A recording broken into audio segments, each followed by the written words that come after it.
Okay, welcome back. So, as you would imagine, Brexit has kind of swallowed up most of our attention here at Australian Aviation. We had Bonzageddon. Bonzageddon. Yeah, we need a catchy name for what's happened with Rex, because I think Rexit was in a different context. With Rexit, Rexhausted. If you do have any ideas, Rexpiration. Yeah, they hit their Rexpiration dates. Yeah, maybe. We'll workshop this. We'll workshop this. Yes, our team of 15-year-old interns will be flogged a little harder in order to come up with another witty headline. Right. So as I say, you would imagine, Rex has taken up almost every other story we've written in the last week, but there have been some other sort of significant stories. The one I want to pick out first, and we are kind of running shortish on time, is Air New Zealand, who they have kind of pushed back their kind of net zero targets. And this is very significant because Air New Zealand was in an awful lot of trouble during COVID, as a lot of airlines were. And effectively, the government under Jacinda Ardern came in to bail them out. And one of the terms of their bailout, or the terms of their rescue, was that they would make a lot more effort to care about the environment and have a lot more of a plan. It feels this has slid back a little bit. Jake, tell us a little bit more about this. Yeah, so the Air New Zealand has dropped its 2030 sustainability target, and it's pulling out of the Science Based Targets Initiative. Basically, what it said is, we've made a good go of it, but it's too hard. They're saying that many of the levers or levers it needs to hit that target. So getting new, more efficient aircraft. We know that the Dreamliners have sort of been delayed. The new Dreamliners. Availability and affordability of alternative fuels, regulatory and policy support. It says we can't control those, and unless we sort of have more certainty on those, then the targets are not looking likely. Greg Foran, the CEO, said, quote, in recent months and more so in the last few weeks, it's also become apparent that potential delays to the fleet renewal plan pose an additional risk to the target's achievability.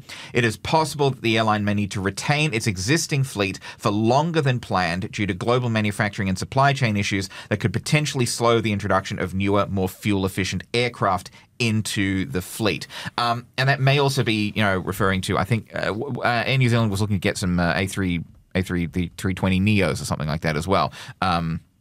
Correct me if I'm wrong, Adam. I think that's right. So effectively what they're saying, and it does make sense, is that they were never to have foreseen the kind of the post-COVID issues, which we mentioned earlier in the show that we're all living with. One of it is it's hard to get hold of new aircraft. And for those of you that are unaware, the kind of the next generation of aircraft, which are kind of the current generation, in a lot of other places in the world, they are based on their fuselage and material. It's all newfangled. I will bodge for science. But basically, it's lighter and stronger. And what that means is the aircraft can either fly further or they're a lot more fuel efficient. And so in terms of hitting this... And the engines are more fuel efficient as well, generally. Yes, exactly. Yes, what I meant to say. They're more fuel efficient. So what this basically means is that if you're going to hit your net 2050 target, your initial step is to use this next generation of aircraft, because that instantly makes you about 20% better.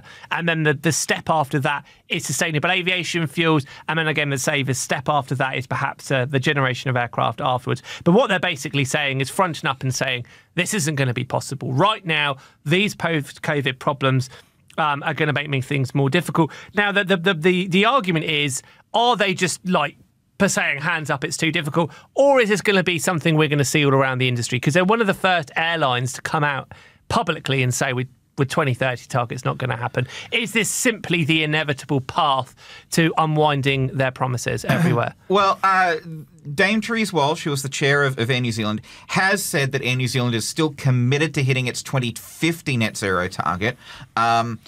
She said that the airline is still working to transition away from fossil fuels, advocating for, better regulatory and policy settings to help mitigate climate change risk. The airline is, it's bought, these 9 million litres of sustainable aviation fuel, back in April. It partnered last year with the New Zealand government to invest more than $2 million into domestic SAF production in New Zealand. It's also having a look at electric aviation. It's picked out this ALIA electric aircraft from Beta Technologies to test these cargo services with New Zealand Post, flying from Wellington to Marlborough Airport. So I don't think Air New Zealand is abandoning sustainability entirely. I just think this is kind of a setback. It's a setback. No, it does make complete sense. Right, let's move on to some more news of the week. I think we spoke about this on the last episode, which was that Virgin had axed its Cairns to Tokyo route. And effectively, we have found out perhaps more information on why, which is that it was one of the worst performers. But actually, the load factors, which is industry mumbo jumbo for the kind of percentage of seats you've filled, were absolutely horrendous. So tell us a little bit more about this, Jake. Yeah, so Tokyo, so Cairns to Haneda was, which was being operated by the MAX 8s, was the second, back in April, according to this official BITRA data, the second lowest performing international service that Cairns had. So flights inbound was 65.2% full. Outbound 49.6% full. So they were less than half full going outbound on average. This is well below the average international load factors for Virgin.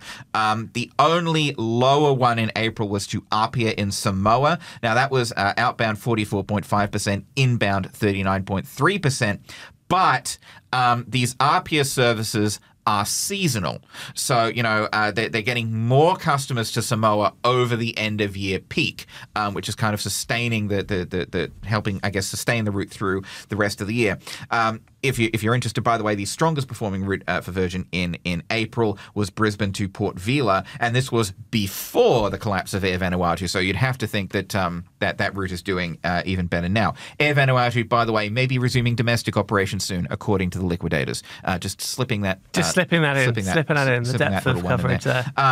So it was not doing as well as Virgin had hoped, and Virgin has again sort of cited, the inbound factors, the inbound load factors were not as great as Virgin was hoping. There's a really high Australian dollar relative to the yen, which means it's expensive for Japanese travelers who Virgin was looking for to fill these planes to be flying into Australia and, spending money here because, the yen is worth so much less. Okay, and it's actually another example of how hard aviation is and how hard it is. You can have all the number crunches and do all the predictions you want. Unless you put a route on, you will not know whether it is going to work, and you are at the mercy of global events. And these MAX 8s are being reassigned from the Cairns route into domestic operations. So it does make sense. And I would say with Virgin, they were very transparent and honest about this. They said, look, it's just not working, and we will cancel your flights. We will give you your money back. We have got other options if you want to get there. But it kind of is what it is. And I thought the way they handled that was very good. But that's just the nature of the beast of working in aviation. And one sort of upside for Virgin is it does get those planes off the Cairns route and into domestic. Yes. And Virgin, as seen by the fact that it's jumped on these Rex planes, is really looking for more planes on domestic. Right. I think we've got time for one more story, and only one more, because you will try and slip in another one. I know what you like, but only one more story. But let's end on some good news. So this is a story from Jake's favourite place in the world. If heaven were a place on earth, heaven would be the Gold Coast. Jake, tell us more good news about your favourite place, the Gold Coast. Yeah, heaven, a place on earth, and ooh, baby, do you know what that's worth? This is a story out of Gold Coast Airport, which has seen its best financial year on record for domestic traffic. So 2023-2024, there were 5.6 million domestic travellers, which is up more than 210,000 on the previous high watermark. This came along as well as 706,000 international travellers. Sydney and Melbourne were among the 5 busiest routes in the country. That's Sydney and Melbourne to the Gold Coast. And what was interesting is that this came kind of despite the collapse of Bonza, because Bonza had selected Gold Coast as its third base. And was trying to station 2 planes there. The Gold Coast Airport's figures basically showed even without Bonza, it would still have been the airport's biggest ever domestic year. there was just like, I think 2% of overall passengers out of the Gold Coast were Bonza passengers. And, you know, a spokesperson said, like, yeah, obviously, we're disappointed to have lost Bonza for the network. They did contribute. But they were only a very, very small sliver of the overall passenger mix. The spokesperson said, quoting here, despite this, the airline played an important role in Australia's aviation industry, and as an airport operator, we strongly believe in the importance of increased airline competition in Australia to make air travel more accessible and affordable. And this is, you know, going back, I guess, full circle to we do need more airlines, despite the fact that it is so hard to get them going around here.